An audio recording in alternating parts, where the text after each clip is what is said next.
فعلى المسلم أن يعنى بإصلاح قلبه، أن يكون همه بإصلاح قلبه أكثر من همه بإصلاح بدنه.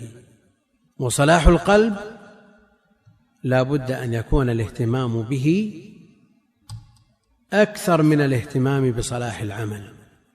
يوم لا ينفع مال ولا بنون إلا من أتى الله بقلب سليم.